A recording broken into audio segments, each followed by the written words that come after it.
alunos, né, com TEA também podem apresentar hiperatividade, impulsividade e déficit de atenção.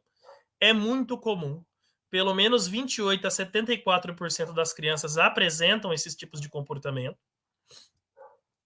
Distúrbios do sono. Eu, inclusive, estou passando por uma fase de algumas crianças que estão com distúrbio do sono e eu estou programando intervenções em distúrbios do sono, né? Então,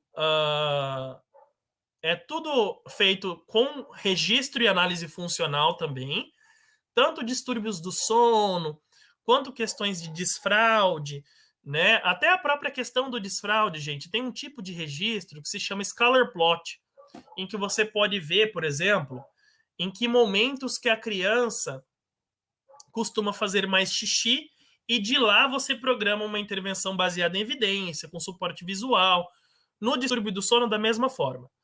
Aqui a gente costuma fazer um sleep log, um diário do sono, né? É buscar em que momentos que essa pessoa acorda, quais são as variáveis que estão afetando, né? Então, o sleep log, os diários do sono, ajuda o analista do comportamento a coletar esses dados. Quem coleta? O analista do comportamento? Não. Você treina a mãe e o pai para coletar dado. Então, como eu estava falando para vocês, uma prática baseada em evidência para diminuir problemas de comportamento é a avaliação funcional. E ela funciona desde a intervenção precoce até adolescentes adultos, tá? Basicamente, na avaliação funcional do comportamento, a gente agora desenvolve uma hipótese sobre o porquê, qual que é a causa daquele problema de comportamento. O que sinaliza a emissão daquele comportamento e o que está selecionando e mantendo aquele comportamento. Será que é fugir da demanda?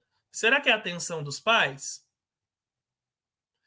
Basicamente, quando um problema de comportamento está ocorrendo, o analista do comportamento ele tem que ter uma pergunta, não só uma, mas uma delas é: qual é a função do comportamento na vida deste indivíduo?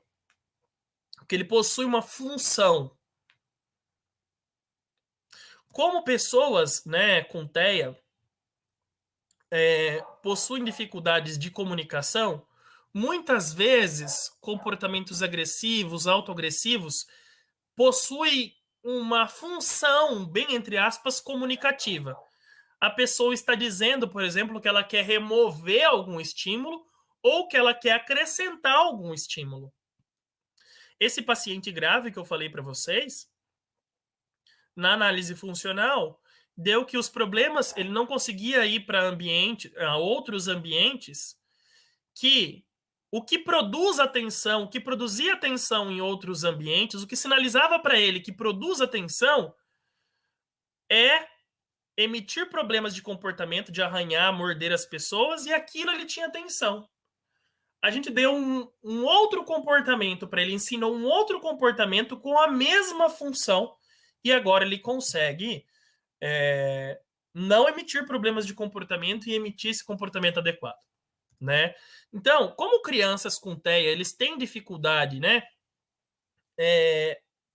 de usar as palavras e muitas vezes não conseguem desenvolver a linguagem, quando a pessoa, por exemplo, tem dificuldades com um tipo de comunicação, com um tipo de operante verbal, quem estuda análise do comportamento, aí vai ouvir dos operantes verbais, né, da forma como a análise do comportamento entende a comunicação, um deles é o mando. Se a pessoa, traduzindo a miúdos, assim, se a pessoa não sabe pedir coisas, provavelmente ela vai ter problemas de comportamento. Então, o analista do comportamento ele tem que ser munido de ensinar essas habilidades de mando, habilidades de pedir, habilidades comunicativas, tá? Então, embora bater, ser agressivo, pareça que a pessoa tem uma intenção de ser agressiva, não significa que ela seja agressiva. Bater para aquela pessoa pode ser a simples maneira de dizer oi. Como ela tem uma dificuldade com as palavras, pode ser que aquela maneira ela encontrou e foi efetiva para a pessoa olhar para ela e falar: para com isso, não estou gostando. Mas esse tipo de comportamento, esse tipo de atenção reforça o comportamento daquela pessoa. Então, como ela tem uma dificuldade de linguagem, pode ser que foi selecionado, entre aspas, aquele modo inadequado. Todo comportamento não é que seja adequado ou inadequado, ele tem uma função para aquele indivíduo. Para algumas crianças, bater, morder, se autoagredir, pode ter uma função de dizer não, não quero, não vou fazer. Como ela não sabe pedir adequadamente, ou estou cansado, como ela não sabe pedir adequadamente, ela emite problemas de comportamento. E, por consequência, muitas vezes ela consegue se livrar daquela atividade. Então, a gente tem que começar a pensar, principalmente dentro de sala de aula, né? Que eu percebo que é o que os professores têm mais dificuldades. O que essa criança está tentando me comunicar com esse comportamento? O que ela está tentando mostrar? E aí, a gente vai caminhando nessa direção agora. Os cientistas, né? Brian Aiwara, o pessoal da análise de comportamento, Greg Hanley, que trabalha bastante com problemas de comportamento, comportamentos desafiadores, eles descobriram e agruparam 4 principais funções de problemas de comportamento. Uma delas é a função de atenção social, busca de atenção. A outra é acesso a itens tangíveis ou atividades preferidas. Algumas pessoas podem emitir problemas de comportamento para fugir ou escapar de uma demanda, e algumas pessoas podem emitir problema de comportamento por estimulação sensorial ou que a gente vai chamar de reforçamento automático.